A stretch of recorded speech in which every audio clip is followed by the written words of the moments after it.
71세 민수는 결혼정보회사 문을 다시 열었다. 10년 전에도 한 번 이곳에 왔었지만 인연을 찾지 못하고 발길을 돌렸던 곳이다. 이 나이에 다시 오시다니 대단하세요. 상담사가 반갑게 맞아줬다. 뭐, 나이가 어때서요? 민수는 멋쩍게 웃었다. 하지만 속마음은 조금 달랐다. 과연 날 만나줄 사람이 있을까? 미국과 한국을 오가며 바쁘게 살았던 사업도 정리했다. 이제 한국에 정착해서 여생을 보낼 생각이었다. 건강도 괜찮고 경제적으로도 여유가 있었다. 하지만 혼자였다. 34살 정도 연하에 너무 마르지 않고 밝은 성격의 분이면 좋겠어요. 까다로운 조건은 아니었지만 현실의 벽은 높았다. 같은 70대 여성들은 더 젊은 남성을 원했고 60대 여성들은 70대 남성을 부담스러워했다. 몇 번의 소개가 있었다. 하지만 민수의 마음을 움직이는 사람은 없었다. 민수는 자신의 이상형이 분명했다. 너무 마른 체형보다는 건강해 보이는 풍만한 몸매를 가진 여성이 좋았다. 인생의 풍파를 견뎌온 듯한 포근함이 느껴지는 여성. 얼굴은 날카롭거나 세련되기보다는 부드럽고 순한 인상이면 좋겠다고 생각했다. 무엇보다 중요한 건 성격이었다. 밝고 긍정적인 에너지를 가진 사람. 작은 일에도 웃을 수 있고 함께 있으면 마음이 편안해지는 그런 사람을 원했다. 나이 들어서까지 불평불만이 많거나 부정적인 사람과는 함께하고 싶지 않았다. 그러던 어느 날 상담사가 은혜를 소개했다. 이번 분은 딱 원하시던 스타일이에요. 67세의 은혜는 오랫동안 어린이집을 운영하다 최근 퇴직했다. 아이들을 돌보며 살아온 세월이 그녀를 밝고 따뜻한 사람으로 만들었다. 약속 장소인 카페에서 은혜를 처음 봤을 때 민수는 가슴이 두근거렸다. 은혜는 민수가 상상했던 그대로였다.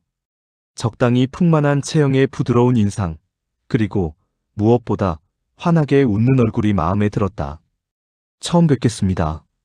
카페에서 마주 앉은 두 사람은 어색하게 웃었다. 민수는 은혜의 따뜻한 눈빛과 편안한 분위기에 금세 마음이 놓였다. 이 사람과라면 편하게 대화할 수 있을 것 같았다. 이 나이에 이런 만남이 어떠세요? 민수가 먼저 물었다. 글쎄요, 처음엔 어색했는데. 은혜가 차를 한 모금 마시고 말했다. 지금은 설레요. 이 나이에도 설렌다는 게 신기하죠?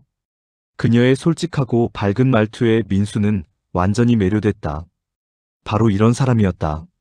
나이를 잊고 삶을 즐길 줄 아는 긍정적인 에너지를 가진 사람. 그 말에 민수의 얼굴에도 미소가 번졌다.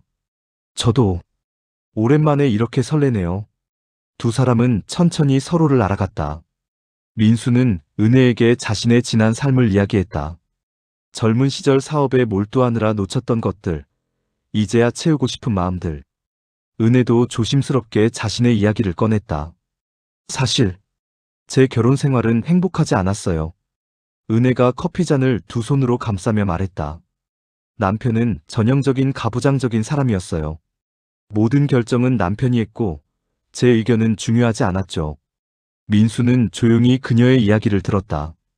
밥은 무조건 상에 차려져 있어야 했고 퇴근 시간에 맞춰 집에 있어야 했어요. 제가 어린이집 운영한다고 했을 때도 여자가 무슨 사업이냐며 반대했죠. 결국 남편 몰래 시작했어요. 은혜의 목소리가 떨렸다. 항상 눈치를 보며 살았어요. 내 생각, 내 감정보다는 남편 비위 맞추는 게 먼저였죠. 그렇게 40년을 살았어요. 얼마나 힘드셨어요? 민수가 조심스럽게 말했다. 그런데 남편이 세상을 떠나고 나서 은혜가 잠시 말을 멈췄다.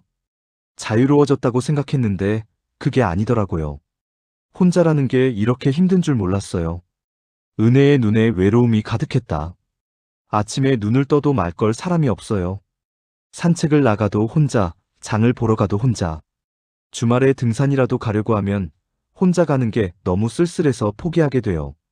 마트에서 장을 볼 때도 1인용 반찬을 담으면서 내가 이렇게 혼자구나 실감하죠. 민수는 고개를 끄덕였다. 그도 똑같은 외로움을 겪었으니까. 저녁 식사 준비하는 것도 의미가 없어요. 누구랑 나눌 것도 아닌데. 그냥 대충 먹고 말죠. 밤에 TV를 보다가 재미있는 장면이 나와도 옆에서 같이 웃어줄 사람이 없어요. 은혜가 민수를 바라봤다. 그래서 사실 이렇게 누군가를 만난다는 게 너무 간절해요. 하지만 동시에 두렵기도 해요. 나이가 있다 보니 건강 문제도 있고 아이들이 뭐라고 할지도 걱정이고요. 하지만 무엇보다 또 누군가의 눈치를 보며 살게 될까봐 무서워요. 민수가 은혜의 손을 가만히 잡았다. 은혜 씨, 저도 똑같았어요. 혼자 밥 먹고, 혼자 산책하고, 혼자 잠들고.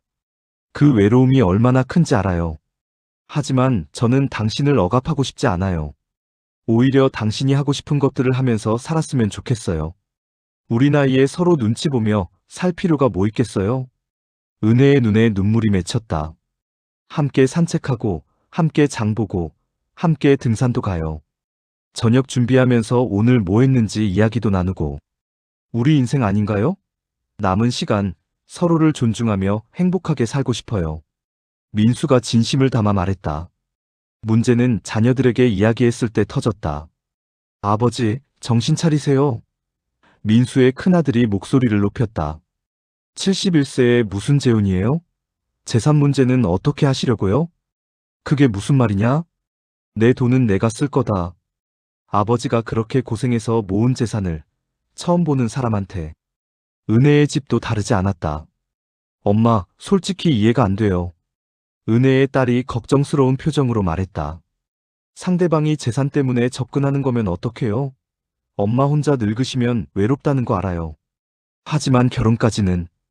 딸아, 엄마도 사랑할 권리가 있어. 재산이 문제라면 나는 내 것 하나 안 받을 거야. 양쪽 자녀들은 만나는 것까지는 눈 감아줄 수 있어도 결혼은 절대 안 된다는 입장이었다. 자녀들의 반대로 두 사람은 괴로워했다. 미안해요, 민수 씨. 은혜가 울먹이며 말했다. 내가 괜히 당신을 힘들게 하는 것 같아요. 우리 그냥 그만 만나는 게 나을지도 몰라요. 무슨 소리예요? 민수가 그녀의 손을 꽉 잡았다. 나는 당신을 포기할 수 없어요. 내 평생 이렇게 누군가를 간절히 원한 적이 없었어요. 하지만 우리가 아이들 인생을 살아온 게 아니에요. 이제는 우리 인생을 살아야죠. 민수는 결심했다. 자녀들을 설득하기로. 민수는 자녀들을 다시 불러 모았다. 너희 엄마가 돌아가시고 나서 나는 10년을 혼자 살았다. 처음에는 괜찮았어. 바빴고 일이 있었으니까. 하지만 나이가 들수록 외로움이 뼈에 사무쳤다. 자녀들은 아무 말 없이 아버지를 바라봤다. 은혜 씨를 만나고 나서 내가 살아있다는 걸 느꼈어. 아침에 눈 뜨는 게 기대되고 누군가와 밥 먹는 게 즐거웠어. 재산? 그건 내가 알아서 할 거야. 유언장도 쓸 거고 너희 몫은 확실히 남겨둘 거다.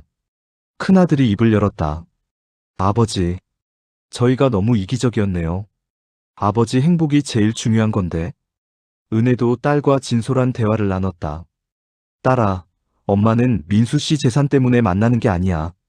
그분이 내 손을 잡아줄 때 내가 혼자가 아니라는 걸 느껴. 그게 얼마나 소중한지 너도 나이 들면 알게 될 거야. 엄마, 제가 잘못 생각했어요. 엄마도 행복하실 자격이 있어요. 시간이 걸렸지만 결국 양쪽 자녀들 모두 마음을 열었다. 조건이 있어요, 아버지. 큰아들이 말했다. 결혼 전에 두 분이 충분히 알아가는 시간을 가지세요. 그리고 재산 관련 서류는 제대로 정리하시고요. 그래, 그렇게 하마. 은혜의 딸도 비슷한 이야기를 했다. 두 사람은 천천히 하지만 확실하게 서로를 향해 걸어갔다. 1년 후 민수와 은혜는 조촐한 결혼식을 올렸다. 양쪽 자녀들이 모두 참석했고 손자 손녀들도 함께했다. 화려하지 않지만 따뜻한 자리였다. 사랑합니다, 은혜 씨. 나도 사랑해요, 민수 씨. 두 사람은 손을 맞잡고 새로운 인생을 시작했다. 아침에 함께 산책을 하고 오후에는 각자 취미 생활을 즐긴다. 저녁에는 함께 식사를 준비하며 그날의 이야기를 나눈다. 여보, 오늘 날씨 참 좋네요. 민수가 창밖을 보며 말했다. 그러게요. 우리 오후에 공원 갈까요? 은혜가 환하게 웃었다. 평범하지만 소중한 일상. 혼자였을 때는 지루하기만 했던 매일이 이제는 설렘으로 가득하다. 거의 포기할 뻔했어요. 은혜가 민수의 손을 꼭 잡으며 말했다. 나도요. 하지만 포기하지 않았기에 지금이 있는 거죠. 민수가 대답했다. 71세 신랑과 67세 신부. 그들은 증명했다. 사랑에는 나이가 없다는 것을, 진심은 결국 사람들의 마음을 움직인다는 것을, 그리고 인생은 언제든 다시 시작할 수 있다는 것을. 두 사람의 늦봄은 이제 막 만개했다.